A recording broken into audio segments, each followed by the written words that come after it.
Ya, assalamualaikum warahmatullahi wabarakatuh. Pada kesempatan kali ini, saya akan membahas tentang dasar molekuler kanker. Sasaran belajar kita pada kesempatan kali ini adalah berikut ya. Kita mengetahui dasar molekuler perubahan yang terjadi pada sel normal menjadi kanker, perubahan mendasar pada karsinogenesis, macam-macam penyebab karsinogenesis, perbedaan patogenesis dari masing-masing penyebab terjadinya karsinogenesis, dan dasar pilihan terapi pada kanker.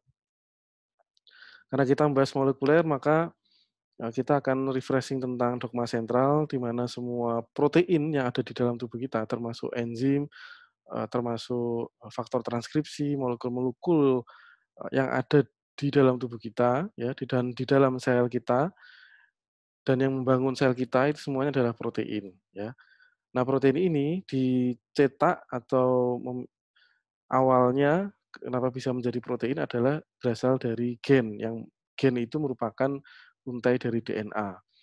Nah, ketika gen atau DNA ini, sudah saatnya untuk dicetak menjadi protein, maka DNA ini akan dilakukan proses transkripsi untuk menjadi RNA ya, di mana RNA ini nanti akan menuju ke luar inti sel untuk menuju ke ribosom, lalu kemudian akan ditranslasikan, menjadi, protein, gitu ya. Nah, kita perlu refreshing juga tentang, komponen genetik yang ada dalam tubuh manusia ya. Jadi manusia ini memiliki 23 pasang kromosom dalam setiap sel tubuhnya ya, kecuali sel gamet hanya ada 23, buah, tetapi kalau pada sel selain sel gamet, semua sel tubuh atau autosom ini 23 pasang ya. Jadi, kalau dihitung totalnya adalah 46. Nah, setiap sel terkandung ya, kalau di total ini 6 miliar urutan basa DNA ya. Jadi kalau disambung-sambungkan dari kromosom 1 hingga, eee, kromosom 23, nomor 23, maka kalau diukur panjangnya itu 100 sentimeter ya, atau 1 meter, panjangnya. Kalau disambung-sambungkan kemudian menjadi satu untai panjang itu 1 meter. Dan 1 meter itu terdiri dari 6 miliar basa DNA ya. Karena memang kromosom itu sebenarnya merupakan kumparan dari, benang atau rantai dari DNA itu sendiri ya. Dan DNA itu sendiri hanya tersusun atas urutan basa yang hanya ada 4 jenis basa, yaitu A, T, G, dan C ya. Nah, di dalam tubuh manusia sendiri sebenarnya kita mengandung lebih dari 100 triliun sel ya di dalam tubuh kita. Ya, di mana satu selnya itu 1 meter, sehingga kalau, lebih dari 100 triliun kalau dikalikan berarti akan ketemu angka untai basanya itu kalau menyambung menjadi satu, menjadi 100 miliar kilometer DNA dalam tubuh kita. Nah, untuk dalam setiap selnya ini kan 6 miliar urutan basa DNA, itu terbagi menjadi totalnya dalam inti sel dalam 23 kromosom ini, ya, itu ada 30 sampai 50 ribu gen di dalamnya, yang tersebar, yang terbagi ke dalam, 23 kromosom. Kromosom nomor 1 sampai kromosom nomor, 22, dan 1 kromosom seks. Nah, ini menunjukkan bahwa variasi DNA antar, individu sesama manusia, bahkan yang hubungannya dekat sekalipun, itu perbedaannya hanya 0,2%. 99,8% urutan basa DNA dari manusia satu dengan manusia yang lain, itu plek, sama persis ya, yang beda cuma 0,2%, atau 6 juta nukleotida atau 6 juta basa, itu perbedaannya ya. Sedangkan jika dibandingkan manusia dengan, simpanse begitu, ini perbedaannya adalah 98%. Maaf, kebalik, persamaannya adalah 98%, bedanya hanya 2%. Sedangkan jika dibandingkan dengan tikus, persamaannya 70% ya, 70% untai basa DNA, urutan basa DNA sama, 30%-nya berbeda. Baik, ini merupakan contoh video, dogma sentral tadi bagaimana Here is a proses cell, the basic unit of pembentukan all living tissue. protein ya In most dari unit cells, there is a structure, the DNA yang nucleus. ada di dalam nukleus The ya. nucleus contains the genome. In humans, the genome is split between 23 pairs of chromosomes. Each chromosome contains a long strand of DNA, tightly packaged around proteins called histones. Within the DNA are sections called genes.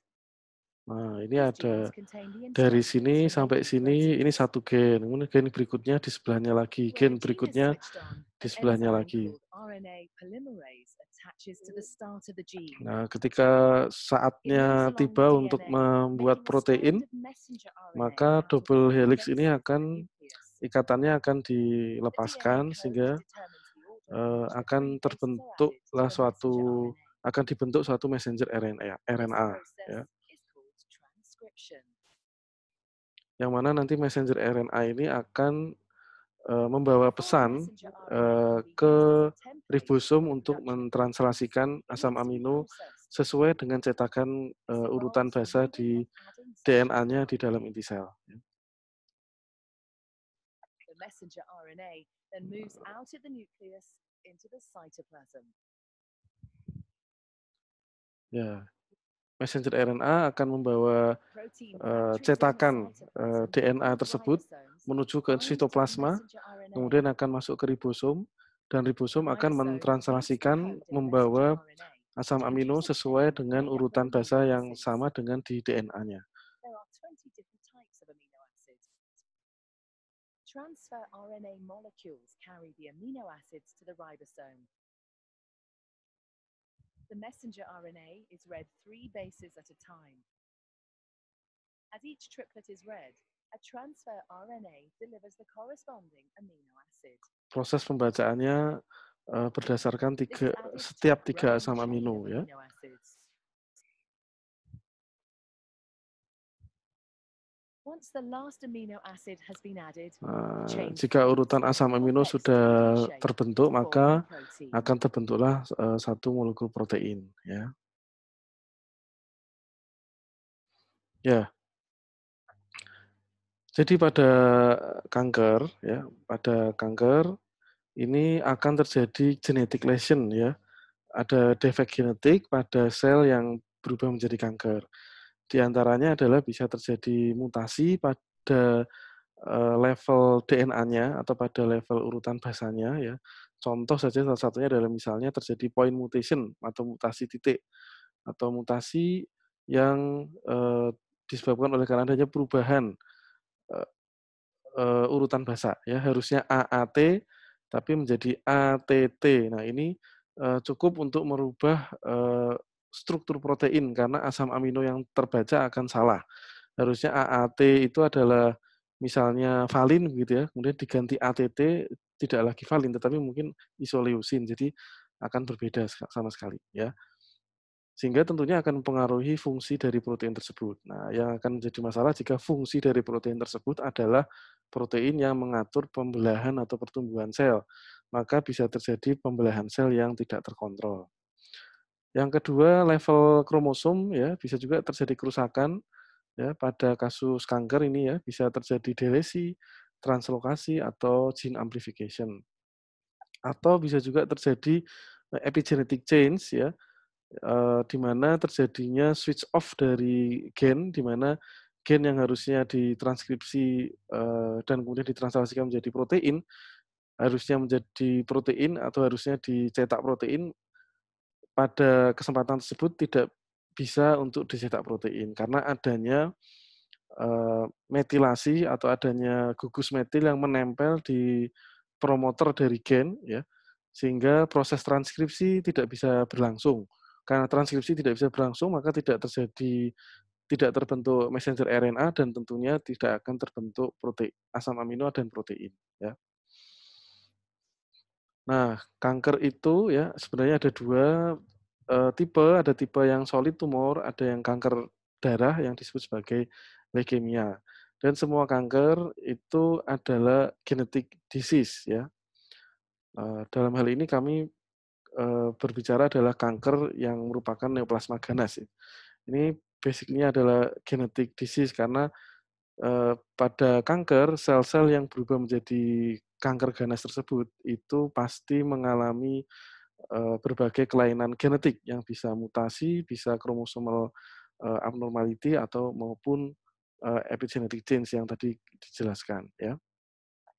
Dan perubahan genetik tadi bisa didapat acquired selama rentang hidupnya, bisa oleh karena karsinogen-karsinogen bahan kimiawi, radiasi, virus, atau produk endogen metabolisme, atau bisa juga kerusakan genetik tersebut memang diwariskan dari salah satu orang tuanya atau kedua orang tuanya. Oleh karena adanya germline mutation pada gamet orang tuanya yang diwariskan ke individu tersebut.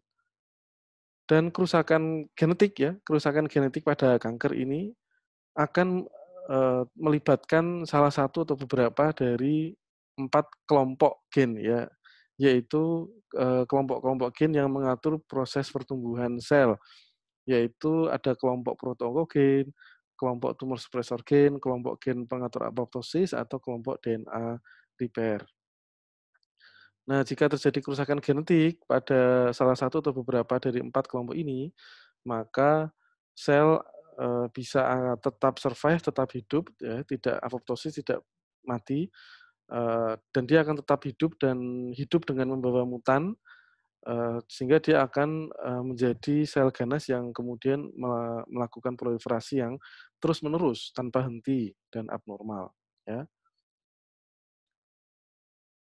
Nah, adanya kerusakan gen atau kerusakan genetik ya DNA atau kromosom ya, ini bisa membuat sel normal ini menjadi mutan begitu ya.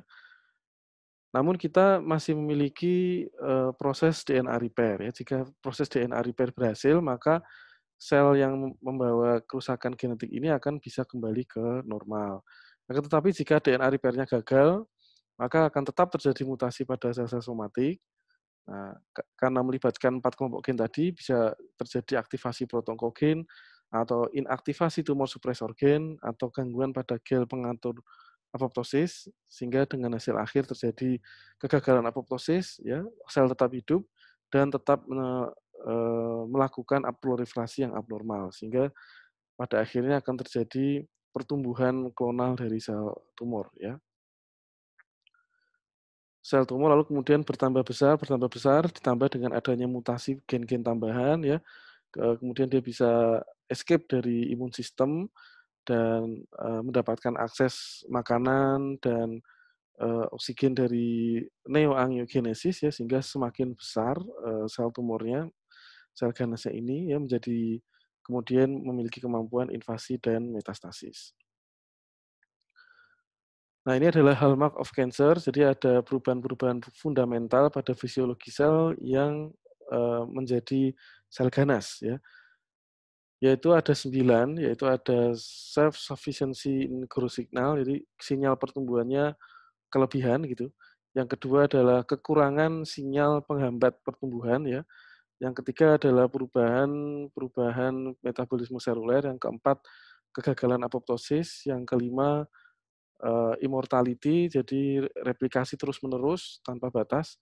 Yang keenam adalah proses pembentukan pembuluh darah baru atau angiogenesis. Kemudian yang ketujuh, kemampuan invasi dan metastasis. Yang kedelapan, bisa melarikan diri dari sistem imun tubuh ya. Dan yang kesembilan, defek dari DNA repair ya. Ya, baik, kita akan bahas satu demi satu dari 9 hallmark ini. Yang pertama adalah pada sel kanker ini terjadi kelebihan sinyal pertumbuhan ya.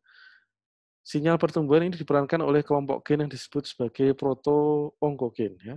Proto-onkogen adalah segmen DNA atau gen yang normal ada pada semua sel tubuh kita ya. Semua sel tubuh kita punya proto-onkogen yang memang tujuan dari gen ini adalah untuk mendorong ya pembelahan sel ya. Eee, Jika dia turn on, maka dia akan membuat sel itu membelah diri. Sebenarnya tujuannya baik, misalnya jika ada sel yang mengalami kematian, nekrosis, atau sudah tua begitu, perlu digantikan yang baru, maka proses penggantian sel yang baru itu adalah dengan pembelahan sel tersebut ini ya. Dan tetapi kalau pembelahannya sudah cukup, maka gen ini akan switch off ya. Jadi ada saatnya dia switch on, ada saatnya dia switch off begitu ya. Nah, yang switch on ini untuk yang mendorong pembelahan sel ya, kalau kita istilahkan pada suatu mobil ini adalah gasnya begitu ya. Ini bisa berupa protein growth factor ya, bisa berupa gen yang mengkode protein growth factor, atau gen yang mengkode protein growth factor reseptor, atau gen yang mengkode protein sinyal transduksi, gen yang memproduksi protein faktor transkripsi atau komponen siklus sel. Contohnya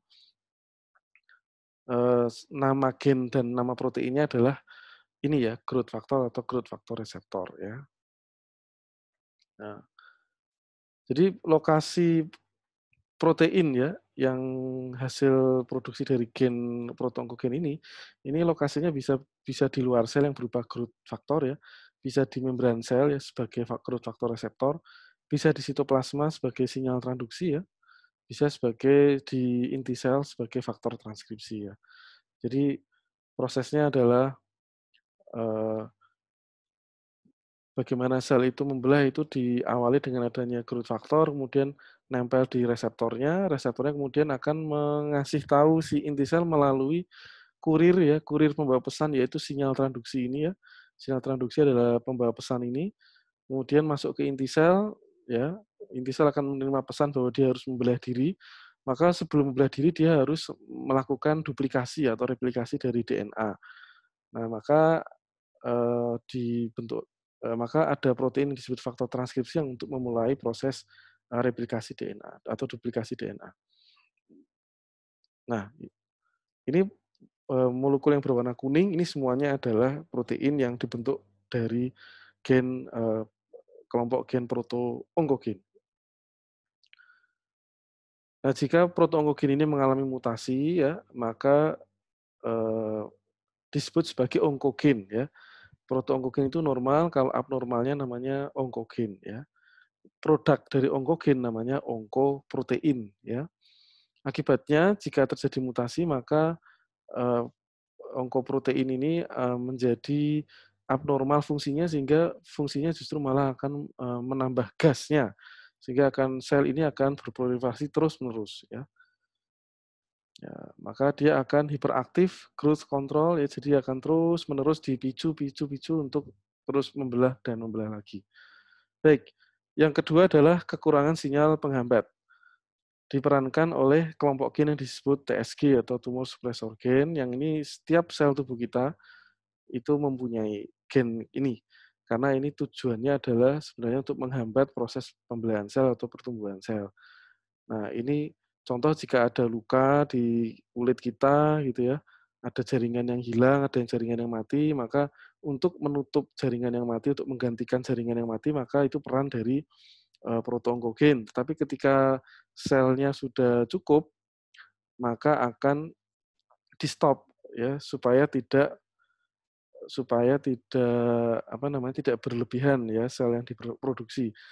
Nah, peran yang untuk menyetop ini adalah tumor suppressor gen ya atau dia perannya adalah men-switch off dari pembelahan sel.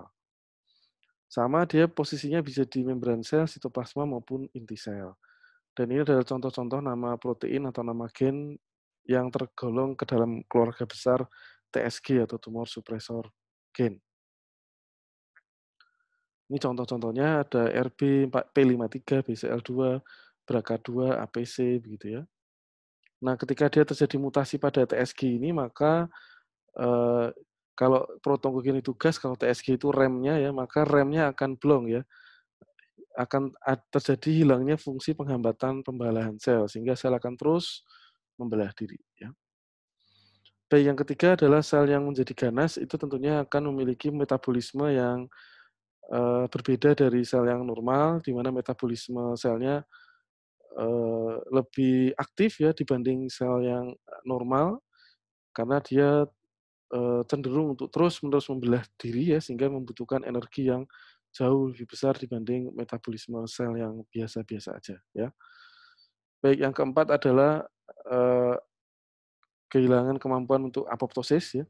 Kita tahu bahwa apoptosis itu merupakan program bunuh diri sel atau program, yang disetting supaya sel dengan DNA damage ini ya, tidak terus hidup dengan membawa mutasi ya, sehingga seharusnya dia melakukan bunuh diri dengan apoptosis ya. Tetapi pada, sel ganas dia gagal apoptosis oleh karena adanya mutasi pada, gen-gen yang mengatur proses apoptosis. Ya, adanya kerusakan DNA yang berlebihan itu akan membuat P53 yang berperan untuk mengatur apoptosis ini no response ya. Sebenarnya kalau P53 berespons maka dia akan melakukan apoptosis. Tapi karena P53-nya no response, maka molekul-molekul yang pro apoptotik akan berkurang dan yang anti apoptotik akan bertambah. Ya, sehingga sel dengan DNA damage terus berproliferasi sehingga akan terjadi kanker. Ya, berikutnya adalah sel ganas ini memiliki karakteristik dia limitless replicative potential ya. Jadi dia terus-menerus membelah diri, kalau sel normal biasanya ada batasnya, dia 60 sampai 70 kali pembelahan sel, habis itu stop ya. Lebih dari itu dia akan apoptosis.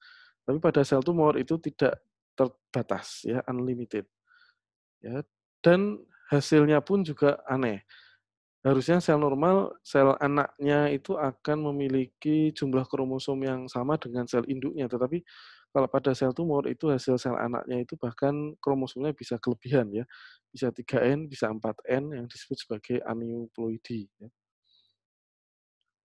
Nah, sebenarnya sistem tubuh kita ini memiliki checkpoint ya, ketika replikasinya sudah melewati ambang batas, maka akan terjadi proliferative rest atau, dia akan apoptosis. Tapi jika yang memeriksa atau checkpoint-nya ini di-bypass, maka terjadi chromosomal instability, maka akan terjadi replikasi yang terus-menerus.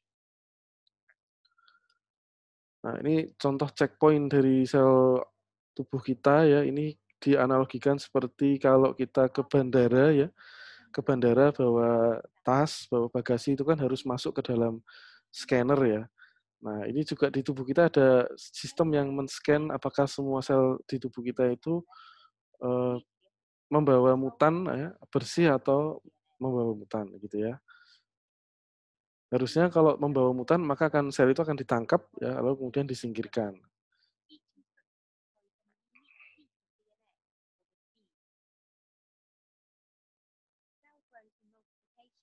Nah, sel jika membelah diri, hasil sel anaknya ini akan sama, kromosomnya ya, tanpa adanya error. Nah, ini di-scanning, oh semuanya bersih tanpa adanya mutan.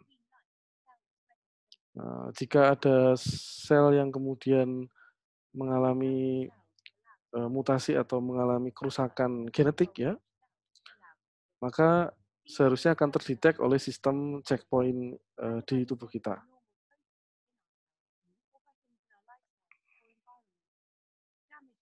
Nah, maka dia akan ditangkap lalu kemudian dibunuh atau dibunuh dirikan, ya. Nah, tapi kalau sistem ya, sistem scanner-nya atau bypass-nya itu sistem checkpoint-nya itu di-bypass, maka banyak sel yang mutan lolos ya, tetap hidup. Ya, karena tetap hidup maka lama-lama dia akan berproliferasi menjadi sel, tumor yang ganas, ya. Baik, proses yang keenam adalah, ciri khas dari sel ganas adalah dia mampu membuat, saluran pembuluh darah yang baru, ya. Karena sel tumor itu butuh pasokan O2 dan nutrisi untuk dia tumbuh dan berkembang ya. Maka nggak cukup cuma dari adanya kapiler-kapiler yang ada, begitu ya. Nah, jadi anatomi topografinya nanti kalau pada sel kanker bisa berbeda dari anatomi normal dari tubuh kita ya. Karena pada sel kanker itu, eee, cepat metabolismenya dan cepat pertumbuhannya maka sangat membutuhkan, eee, perdarahan atau membutuhkan vaskularisasi gitu ya. Sehingga, suplai makanan lancar dan suplai untuk mengeluarkan sisa metabolisme juga lancar ya. Tetapi pembuluh darah yang dibentuk yang baru ini itu kualitasnya tidak sama dengan yang normal, dia lebih rapuh sehingga lebih mudah untuk pecah begitu ya, berdarah begitu. Sehingga seringkali pasien-pasien dengan, tumor ganas itu, sering mengalami anemia ya karena adanya neoangiogenesis yang kemudian rapuh.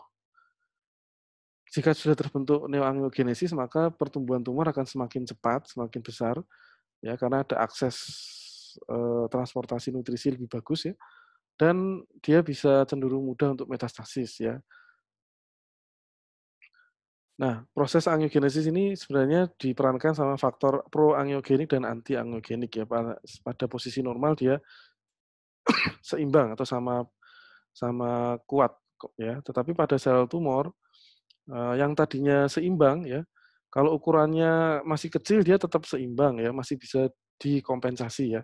Tapi jika jaringan tumornya makin lama makin gede ya, eee, lama-lama dia tidak bisa kompensasi, maka akan dekompensasi, maka si sel itu akan mengalami kelaparan ya, mengalami hipoksia. Kelaparan karena selnya besar sekali tetapi, jaringannya besar sekali tapi vaskularsinya cuma segitu-segitu aja. Maka, keseimbangan ini akan bergeser, di mana sel tumor itu akan memicu, eee, protein-protein proangiogenik itu lebih banyak ya, sehingga, protein yang angiogenik, semakin terdepres ya. Nah, ini diperankan oleh protein yang proangiogenik ini diantaranya adalah vascular endothelial growth factor, fibroblast growth factor, platelet derived growth factor ya. Jika yang anti-angiogenik ada P53, VHL. Nah, pada recent terapi pada kanker ini mulai dikembangkan adanya terapi-terapi target yang sekarang sudah beredar, di mana dia mentarget molekul-molekul yang proangiogenik ya tujuannya untuk supaya pembuluh-pembuluh darah baru yang sudah terbentuk ini dirusak begitu ya. Harapannya nanti tumornya bisa mengalami hipoksia dan, kemudian akan mati. Nah, kalau sel tumornya masih kecil dia masih bisa mengkompensasi dengan pembuluh darah yang ada.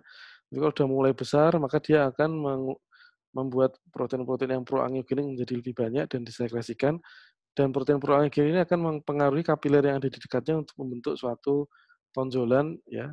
Kemudian tonjolan tersebut akan menjadi saluran pembuluh darah baru yang kemudian akan menyuplai nutrisi yang lebih adekuat ke sel tumor sehingga sel tumornya semakin bisa bertambah besar, lalu dia bisa juga untuk lepas dari koloni primernya ini untuk kemudian menjadi, metastasis ya.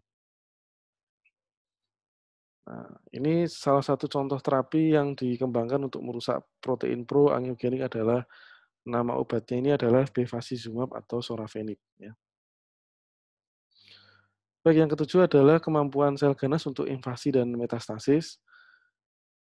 Nah, sel ganas itu sendiri sebenarnya, antar sel satu dengan sebelahnya ini kan dia ikatannya rapet ya, nempel sel satu dengan yang lainnya itu saling, menempel satu dengan yang lainnya ya dalam satu jaringan, di mana sel satu dengan yang lainnya itu menempel erat ya karena adanya protein ekaderin yang normal ya.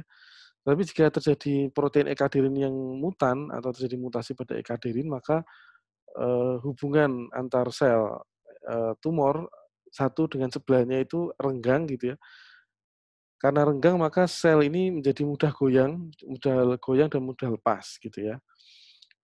Nah, secara normal kalau sel yang lepas dari ikatan dari kelompoknya dan kemudian keluar menuju membrana basalis ya, merusak membrana basalis, maka dia harusnya, diapoptosis ya, normalnya. Tapi kalau pada sel ganas dia gagal untuk apoptosis.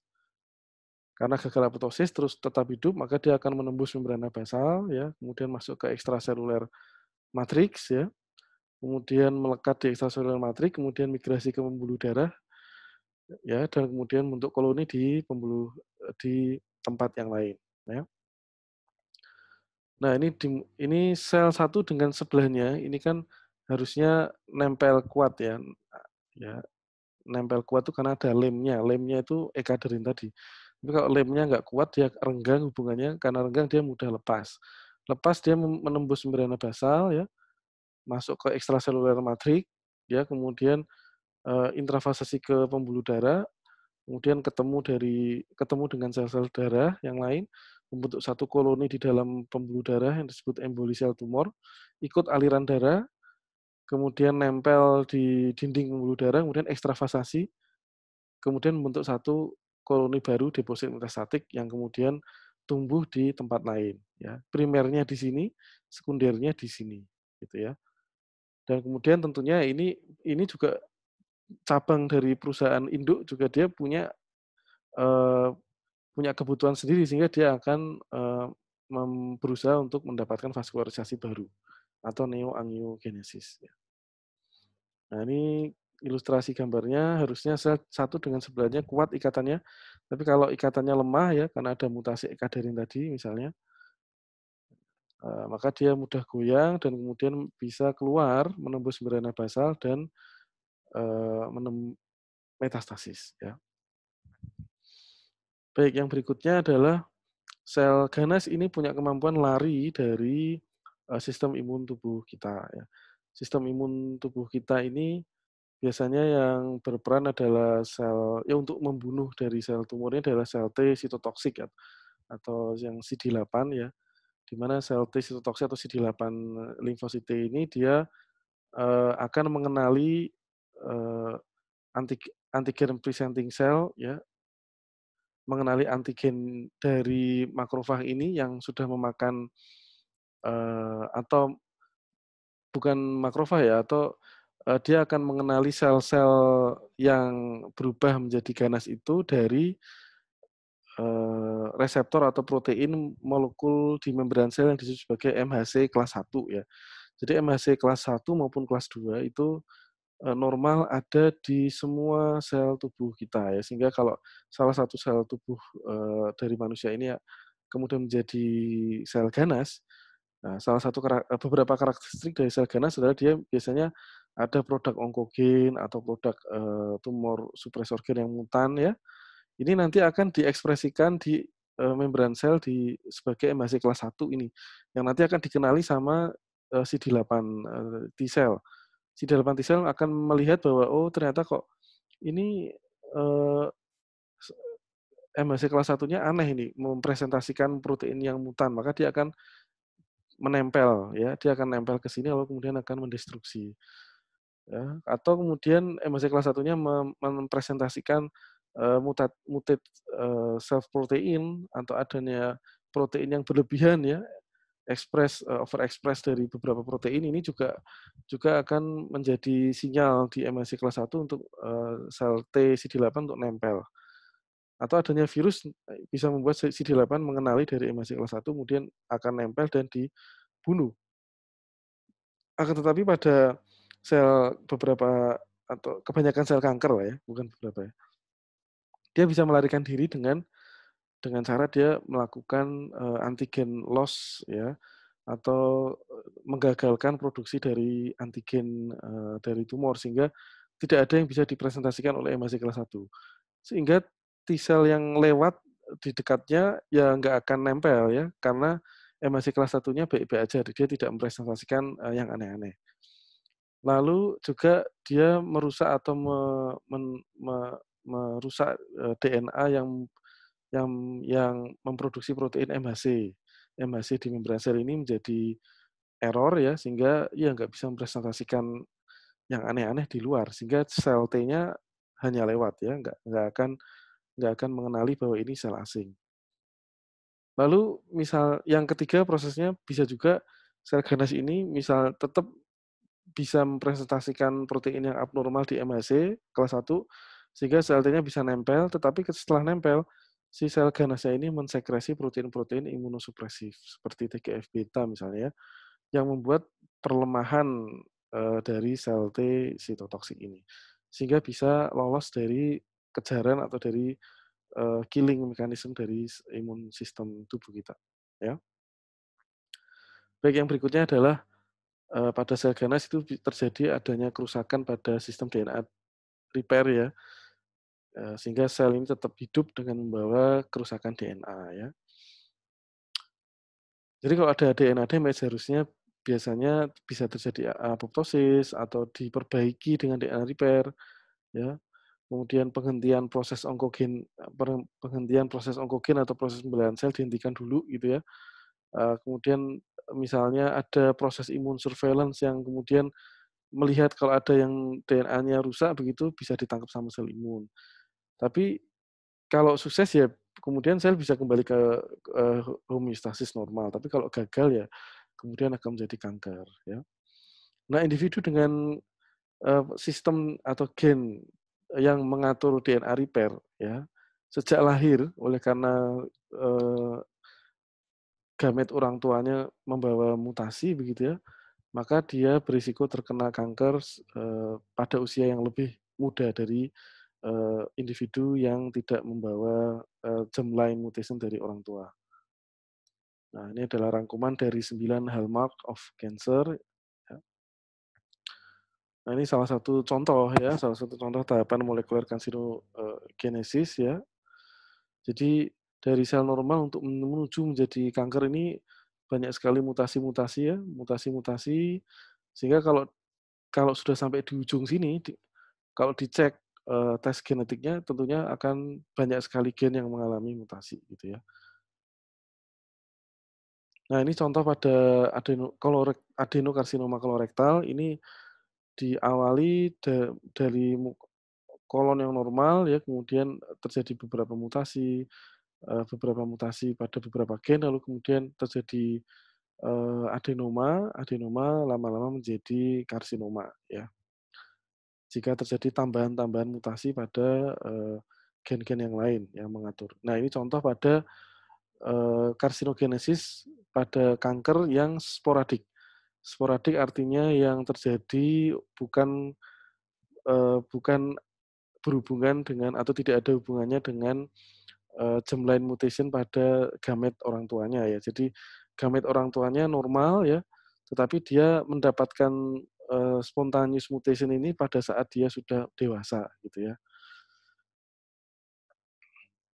Nah, sekarang kalau tadi kita bicara yang sporadik, sekarang kita akan sedikit membahas tentang yang familial cancer syndrome atau yang berhubungan erat dengan adanya mutasi yang dibawa oleh gamet dari orang tuanya. Bisa gamet sperma dari bapaknya atau ovum dari ibunya yang kemudian menjadi eee, satu set kromosom di embrio di tubuh individu tersebut ya. Nah, sebagai gambaran sebenarnya 95% kanker eee, di semua sistem tubuh kita dan di seluruh dunia ini sebenarnya adalah sporadik ya. Dan mutasinya ini biasanya kalau pada kanker yang sporadik itu hanya mengenai sel-sel somatik ya, tidak sampai mengenai sel-sel gamet gitu ya. Sehingga tidak diwariskan ke keturunan berikutnya begitu ya. Tetapi 5% dari kanker itu familial ya. Bersifat familiar artinya dia mendapatkan mutasi dari sperma bapaknya atau dari ovum dari ibunya ya, yang diwariskan ke dari generasi ke generasi begitu, dan biasanya dia sifatnya autosomal dominan ya. Ini oleh karena adanya mutasi pada germline. Germline itu berarti sel sel gametnya. Kalau somatik berarti kan bukan sel gametnya ya. Dan semua kanker itu membutuhkan two hits ya atau eee, 2 genetic lesion pada alel ya pada masing-masing alel dari gen tersebut. Karena setiap gen itu kan punya 2 alel, alel bapaknya dan alel dari ibunya ya. Makanya kromosom itu kan 23 pasang karena ada satu pasang dari bapaknya, satu pasang dari ibunya, begitu ya. Nah, itu pada familial cancer syndrome itu biasanya dia individu tersebut sudah punya satu hit karena dari set kromosom dia itu sudah mengandung sejak lahir itu gen yang mutan yang didapatkan dari bapaknya atau ibunya gitu ya. Children inherit one defective gene in germline ya at first hit. Tapi lalu kemudian setelah dia lahir dia mendapatkan spontaneous somatic mutation ya sehingga akan terjadi yang second hit. Kalau sudah second hit maka akan terjadi, cancer ya. Nah, bedanya kalau pada familial cancer syndrome itu terjadinya kanker itu biasanya sudah terjadi pada usia yang lebih muda dibanding, kanker yang sporadik karena dia sudah punya modal versi duluan sejak dia lahir. Sedangkan kalau yang sporadik kan sejak lahir dia bersih, tidak ada membawa, mutasi pada, tubuhnya begitu ya. Nah, ini contoh, beberapa familial cancer syndrome ya, ya, dan ini beberapa gen yang mengalami, mutasi ya. Ini juga beberapa contohnya ya. Salah satu contoh yang nanti coba kita bawakan adalah retinoblastoma ya, RB ini ya. Nah, pada retinoblastoma itu 40% dia, dari semua kasus retinoblastoma itu 60% sporadik, 40% familial ya, begitu ya. Nah, kalau yang sporadik tentunya sejak sejak lahir ya, sejak dia jadi zigot ini dia bersih, tidak ada mutasi sama sekali. Dan dia kena mutasi setelah dia tumbuh, menjadi anak-anak dan mungkin dewasa muda begitu ya. First hit lalu kemudian second hit ya. First hit-nya di salah satu alel, kemudian second hit-nya di kedua alel ya. Sehingga terjadilah retinoblastoma yang sporadik. Tapi kalau pada familial dia sejak lahir itu karena pada saat posisi zigot dia sudah membawa satu mutasi dari, misalnya bapaknya atau ibunya begitu ya. Lalu kemudian, dia setelah lahir baru mendapatkan, second mutation atau second hit di alel yang satunya lagi sehingga dia menjadi, kanker gitu ya.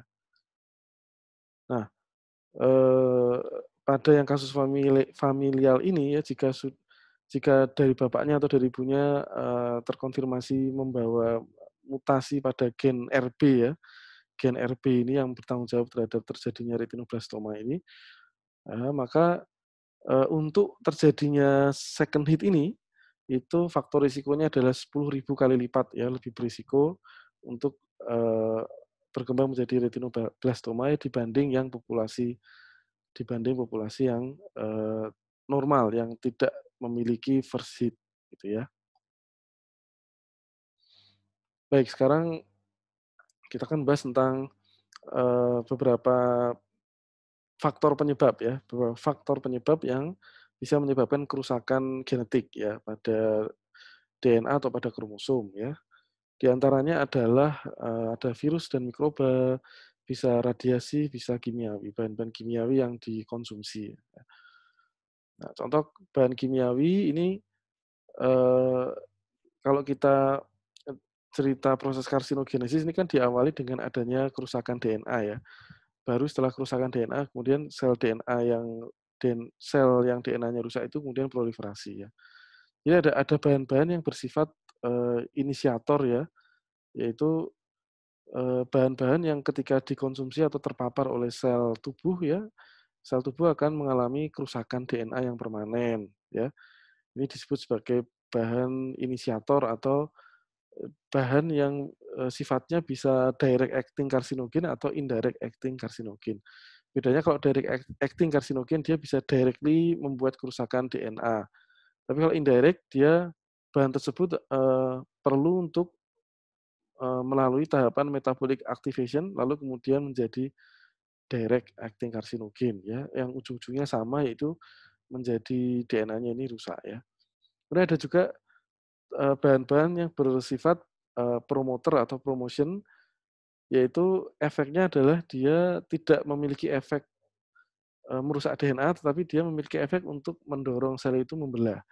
Nah, padahal sel yang didorong untuk membelah itu membawa mutasi DNA ya, sehingga, ujung-ujungnya bisa terjadi, malignan neoplasma. Nanti ini adalah beberapa bahan-bahan yang sudah terbukti memiliki, bahaya sebagai direct acting karsinogen ya. Ini adalah indirect acting karsinogen yang require metabolic activation ya, ini beberapa bahannya. Dan ini adalah bahan-bahan yang bersifat promoter ya, atau meng-induce proliferation. Baik, berikutnya adalah karsinogen radiasi. Nah, radiasi ini bisa berupa radiasi UV ya, ultraviolet ya, yang mana kalau UV radiation ini mengenai sel tubuh ini bisa membentuk pyrimidine dimers. Pyrimidine dimers seperti ini ya. Jadi harusnya dia berpasangan dengan untai komplementernya, tapi dia justru malah berpasangan dengan untainya sendiri gitu ya. Ini kemudian DNA repair-nya gagal, maka terjadi kanker. Contohnya pada kasus-kasus kanker kulit ya. Bisa juga radiasinya dari radiasi pengion ya, yang membuat sel-sel itu atau membuat bahan itu menjadi terpecah menjadi ion-ion begitu ya. Ini disebut sebagai salah satu contohnya adalah X-ray, berikutnya adalah radiasi nuklir ya, nuklir. Ini bisa menyebabkan chromosomal breakage ya, kerusakan kromosom ya, translokasi ataupun point mutation ya sih. Contohnya bisa terjadi kanker pada tiroid, kolon, breast atau paru ya. Berikutnya bisa karsinogenesis yang disebabkan oleh virus atau mikroba ya. Contohnya adalah ini ya, HTLV-1 Human T-cell Leukemic Virus tipe 1, HPV, EBV, HBV dan HCV sama bakteri Helicobacter pylori ya. Kalau yang HTLV, Human T-cell Leukemia Virus type 1, ini virusnya ini menyerang limfosit T. Nah, limfosit T yang sudah terkandung virus di dalamnya, ini nanti dia akan berproliferasi ya, sehingga terjadi T-cell proliferation, ya karena limfositnya jadi tambah banyak sekali, maka disebut sebagai T-cell leukemia ya.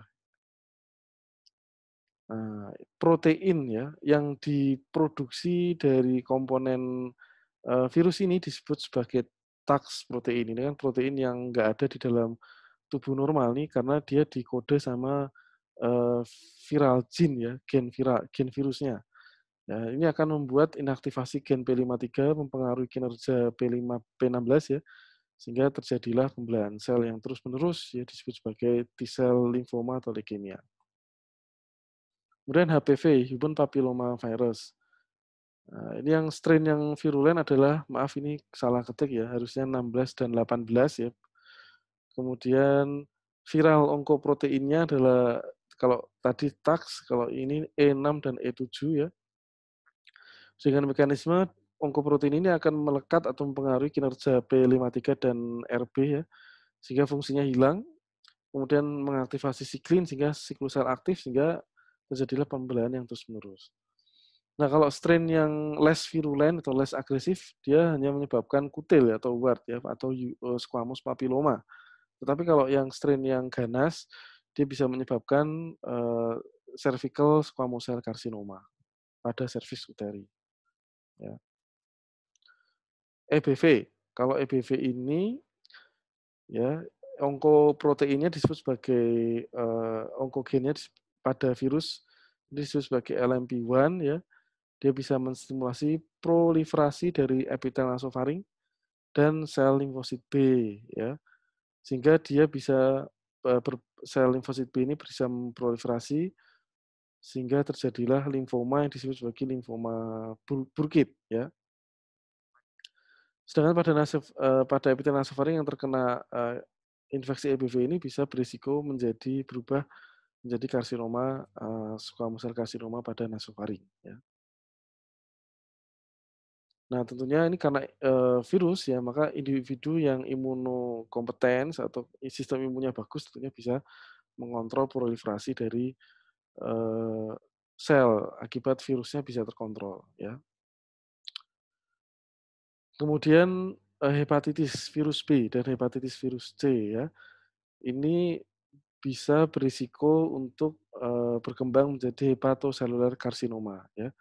70% sampai 80% dari kasus hepatocellular carcinoma itu memiliki riwayat infeksi HBV dan HCV ya. Ini oleh karena adanya HBV dan HCV ini membuat inflamasi kronis, sehingga hepatositnya lama-lama akan adaptasi dengan proliferasi, kemudian terbentuklah oksigen reaktif, DNA damage, kemudian terjadi kegagalan apoptosis, ditambah dengan adanya onkoprotein dari virus, yaitu disebut sebagai HBX dan HCV core protein. Ini akan mengaktifasi sinyal transduksi dan faktor transkripsi, sehingga sel akan terus membelah. Ya. Nah ini tahapannya ya. 80% hepatosel karsinoma diawali dengan hepatitis kronik. Kemudian berlanjut menjadi silosis, kemudian berlanjut menjadi hepatoseluler karsinoma. Helicobacter pylori ini adalah bakteri yang bertanggung jawab terhadap terjadinya gastritis kronik ya. Inflamasi kronis pada gaster lama-lama menjadi proliferasi sel gaster ya, kemudian terjadi DNA damage, lalu berubah menjadi displasia, lalu kemudian menjadi kanker ya. Nah, protein yang dipengaruhi atau yang terdapat pada H. pylori yang mempengaruhi proliferasi sel epitel ini adalah CAGA ini. Ya. Dan 3% orang yang terinfeksi H. pylori ini berkembang menjadi karsinoma gaster. Ya. Jadi tentunya tidak semua orang yang terinfeksi ini pasti akan berubah menjadi kanker, enggak ya. Tapi kita hanya menyebutkan bahwa orang yang terinfeksi beberapa virus dan bakteri yang kami sebutkan ini memiliki risiko yang lebih tinggi untuk menjadi kanker. Ya. Baik, sekarang kita akan membahas tentang perubahan-perubahan pada inti sel ganas ya. Pada inti sel ganas ini terjadi perubahan ya, beberapa perubahan yang bisa dilihat secara mikroskopik ya. Yang pertama adalah ukuran inti selnya ini eh, apa ya, tidak semua sel ganas memiliki ciri seperti ini ya. Tapi secara umum adalah inti selnya ini bertambah ya, ukurannya ya, enlargement. Dengan rasio inti sitoplasma meningkat ya, intinya tambah gede tapi sitoplasmanya tetap gitu ya. Kemudian hiperkromatik ya, karena kandungan DNA-nya tambah banyak karena replikasi terus-menerus, duplikasi terus-menerus ya. Sehingga di cat itu warnanya makin tambah gelap ya, disebut sebagai hiperkromatik. Kromatinya juga kasar begitu ya. Kemudian nukleolinya prominent ya, karena penambahan produksi ribosom ya yang dibentuk oleh rRNA ya. Kemudian bisa juga terjadi mitosis abnormal atau multinucleated tumor cell ya, karena adanya duplikasi DNA yang berulang kali diikuti pembelahan membran inti namun tidak disertai pembelahan sitoplasma.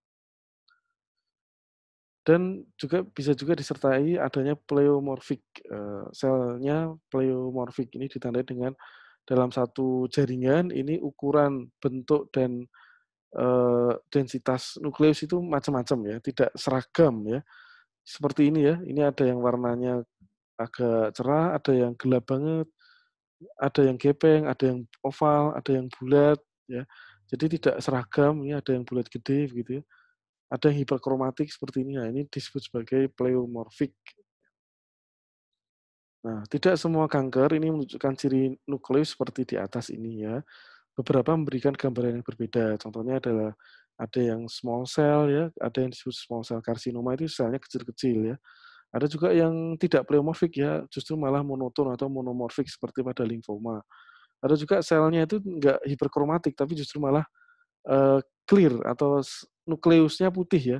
Karena kromatinnya ini pada mepet atau nempel ke tepi ya, sehingga tengahnya kosong, bolong.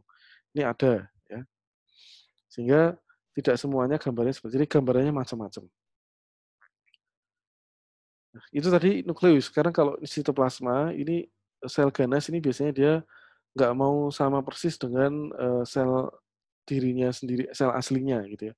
Misalnya pada otot lurik itu harusnya dia punya lurik ya, punya serabut-serabut aktin miosin, tapi kalau sudah jadi ganas atau sudah menjadi rhabdomyosarkom maka luriknya akan hilang ya. Akan kehilangan aktin dan miosin. Pada liposarkom juga fungsi penyimpanan lemaknya akan hilang ya. Kemudian pada epitel bronkus yang normalnya bersilia ya, itu kalau jadi ganas silianya hilang gitu ya. Kemudian pada CA epitelial yang biasanya rapat-rapat adhesi satu sel dengan yang lainnya, ini bisa renggang-renggang. Gitu. Nah, ada juga sel-sel atau protein-protein di dalam sitoplasma yang normalnya itu rendah kadarnya.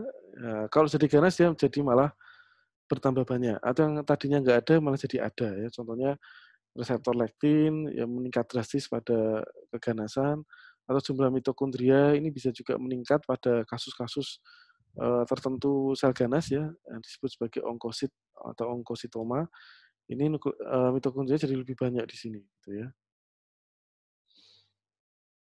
Atau perubahan atau peningkatan jumlah filamen kontraktil pada sel epitelial. Ya. Baik, berikutnya kita akan berbicara tentang sekilas terapi pada kanker. Ya, eh, biasanya secara umum kanker ini diterapi dengan selain operasi ya, dengan kemoterapi dan radiasi ya. Kita akan bicara yang kemoterapinya. Tetapi kalau kemoterapi yang umum, ini biasanya obat-obatannya golongannya adalah alkylating agent, antimetabolit, dan topoisomerase inhibitor yang dia bekerja dengan merusak DNA pada fase mitosis ya. Sehingga semua dan ini sifatnya general ya, sehingga semua sel yang posisinya sedang mitosis maka akan rusak ya dengan pemberian obat-obatan golongan ini ya. Ah, tetapi pada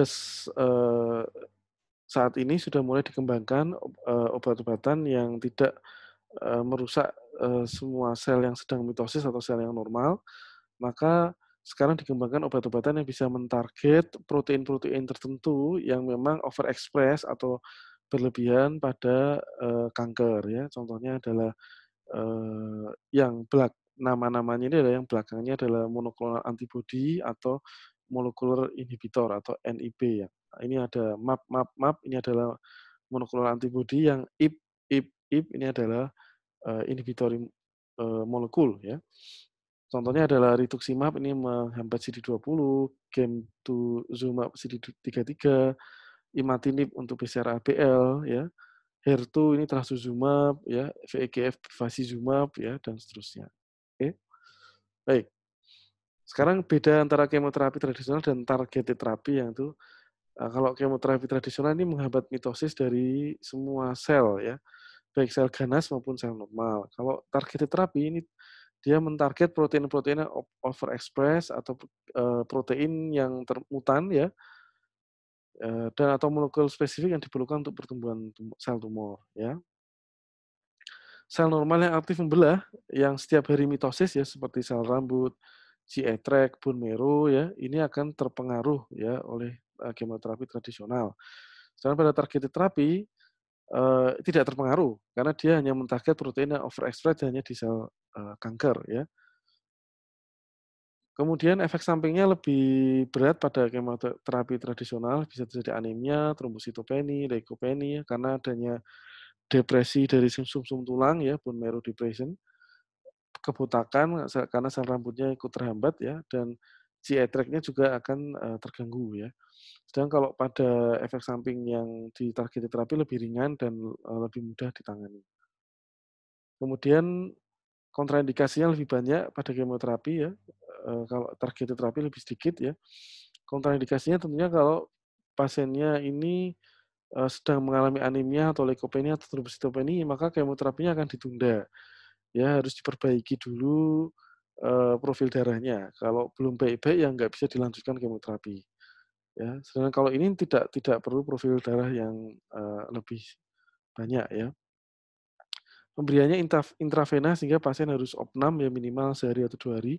Tapi kalau targeted terapi dia nggak perlu opnam ya karena pemberiannya bisa per oral ya, dan lebih cost efektif. Ini sifatnya umum, ini sifatnya individual. Survival rate-nya lebih baik pada targeted terapi, cuman kalau pada targeted terapi ini perlu molecular profiling atau expression profiling dengan immunohistokimia atau genetic testing. Sedangkan kalau kemoterapi tradisional nggak perlu profiling molekuler. Nah, targeted terapi ini individualized terapi ya nama lainnya. Ini disebut individualized karena setiap pasien kanker ini memiliki profil ekspresi protein yang berbeda-beda meski jenis kankernya sama ya. Meski jenis kankernya sama, ini jenis targeted terapinya bisa berbeda ya. Karena jenis kanker yang sama bisa jadi ekspresi proteinnya berbeda-beda ya, sehingga respon terhadap obat yang samanya bisa berbeda, efek samping obatnya juga bisa berbeda ya. Contoh bevacizumab ini bisa diberikan untuk CA paru tipe adenokarsinoma, namun tidak bisa untuk tipe squamous cell karsinoma, ya. Bahkan yang sesama adenokarsinoma pun sendiri ada yang obat yang bisa diberikan, ada yang tidak bisa diberikan pada sesama adenokarsinoma, ya.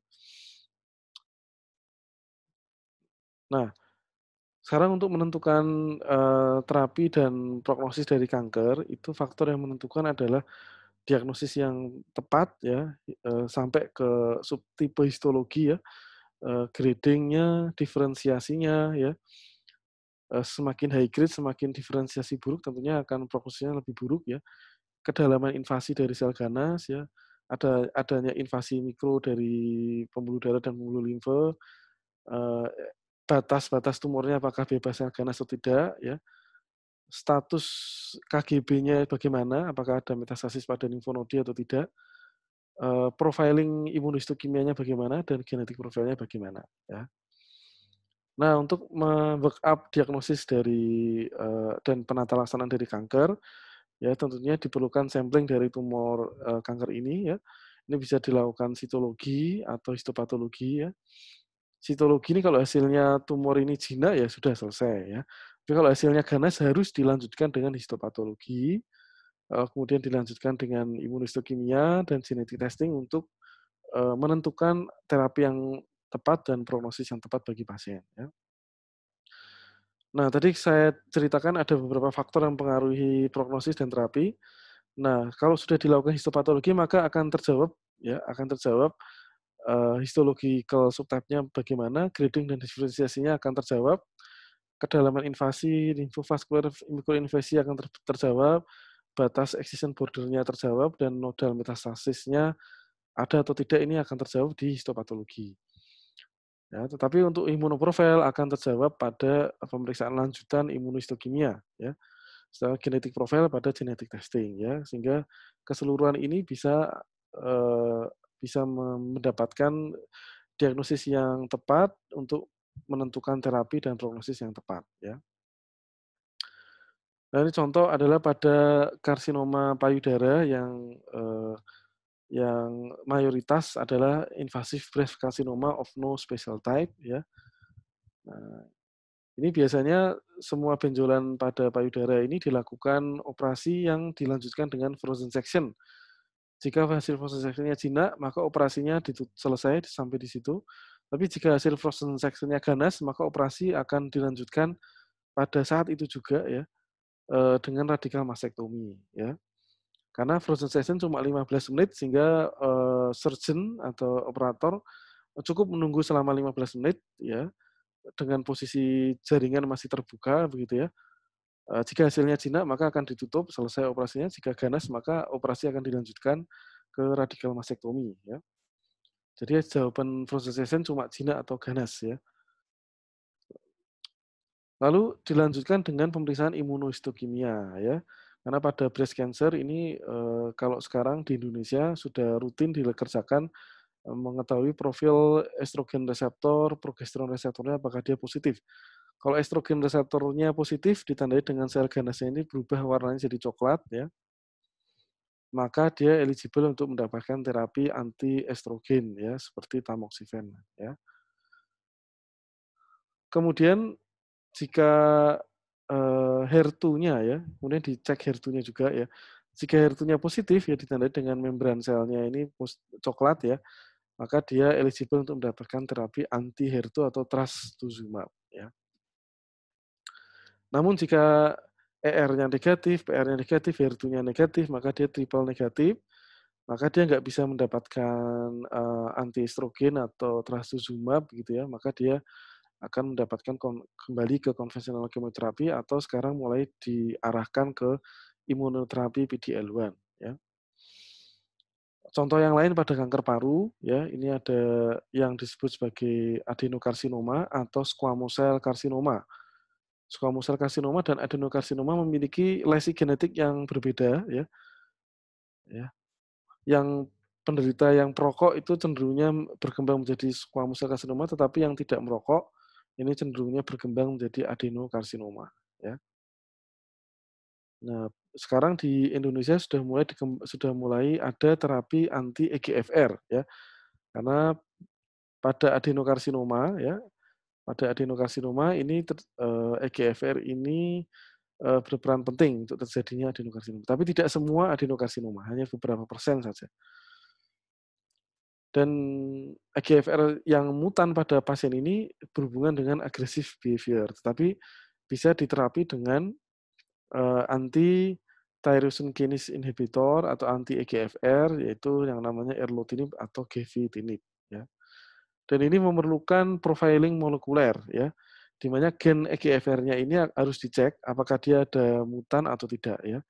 Makanya ini yang disebut tadi yang kami bilang, meskipun sama-sama adenokarsinoma, ada yang mutan EGFR, ada yang tidak mutan ya. Kalau yang mutan EGFR ini nanti dilihat lagi, dia di ekson berapa. Kalau ekson yang warnanya biru seperti ini ya, biru maka dia sensitif terhadap EGFR terapi. Tapi kalau warnanya merah ini resisten seperti ini. Kalau warnanya merah kalau terjadi tipe mutasi pada kodon 761 ini merah ya, jadi dia nggak bisa diterapi dengan EGFR. Tapi kalau tipe mutasinya seperti ini ya, pada kodon ke858 pada ekson ke21 maka dia sensitif, maka dia bisa diterapi atau bisa berhak mendapatkan terapi anti EGFR. Nah, maka dari itu diagnosis patologi anatomia sangat penting untuk menentukan apakah dia squamous cell carcinoma atau adenokarsinoma ya. Kalau adenokarsinoma dicek lagi apakah dia mutan EGFR atau tidak ya. Kalau mutan maka dia bisa mendapatkan terapi anti EGFR. Tentunya ini nanti mutasinya juga dilihat tipenya. Apakah dia tipe mutasi yang sensitif atau yang resisten. Kalau yang sensitif maka bisa mendapatkan anti EGFR. Kemudian juga bisa sekarang dikembangkan anti ALK yang tentunya berdasarkan imunohistokimia ALK atau menggunakan pemeriksaan FIS. Kalau terdapat ALK rearrangement bisa mendapatkan terapi anti ALK. Contoh yang lain pada leukemia CML, chronic myeloid leukemia, ini ada di basic patogenesisnya terdapat translokasi kromosom 9 dan 22 atau disebut sebagai Philadelphia kromosom yang nanti akibat lanjut dari translokasi ini terbentuklah chimeric gene ya, atau fusi dari gen BCR dan ABL ya. BCR itu dari kromosom 22, ABL dari kromosom 9 kemudian bergabung akibat adanya translokasi ini ya, sehingga akan mengalami efek growth factor stimulation begitu ya. Ya, sehingga kalau dicek dengan FIS maka normalnya yang kromosom 9 warna merah ada 2 dan saling berjauhan. Yang dua-dua nomor warna hijau ya, saling berjauhan. Tapi kalau pada yang pasien CML ini berdekatan ya, kan terjadi translokasi. Yang satu jauh, yang dua dekat gitu ya. Nah, ini cocok atau masuk indikasi untuk mendapatkan terapi tyrosine kinase inhibitor TKI yang jenis imatinib ya, first generation, atau kalau nggak sensitif bisa diganti dengan second atau third generation nilotinib atau dasatinib dan seterusnya ya. Nah, ini 100% pada CML ini ada Philadelphia kromosomnya, tapi pada ALL hanya 20% ya. Berikutnya adalah kolorektal adenokarsinoma ya. Ini 60-70% ini mengalami overekspresi pada gen EGFR ya. Sehingga dia bisa diterapi dengan anti EGFR. Tapi yang 20% tidak overexpress, sehingga 20% kolorektal adenokarsinoma patient ini nggak bisa diterapi dengan anti EGFR ya. Itu pun ya, terapi EGFR ini pun juga tergantung lagi apakah dia ada mutasi pada gen KRAS ya, sama BRAF-nya. Kalau gen KRAS-nya ada mutasi ya, maka dia akan resisten, percuma juga dikasih cetuximab karena dia akan resisten ya. Begitu pula kalau ada mutasi pada BRAF NRAS, ini juga akan menurunkan sensitivitas terhadap respon terapi anti EGFR ya. Nah, ini exon 2 pada gen KRAS. Maka indikasi mendapatkan terapi anti-EGFR pada pasien adenokarsinoma kolorektal. Yang pertama dia harus overekspresi EGFR, yang kedua gen KIRAS-nya harus wild type atau tidak terdapat mutasi pada gen KIRAS pada ekson kedua. Baik, demikian kuliah dasar molekuler pada kanker yang bisa saya sampaikan. Ya, mudah-mudahan memberikan wawasan baru bagi Anda semuanya. Dan jika kurang jelas atau masih ada pertanyaan, bisa dituliskan di kolom komentar. Terima kasih atas perhatiannya. Jangan lupa like dan subscribe channel ini. Wassalamualaikum warahmatullahi wabarakatuh.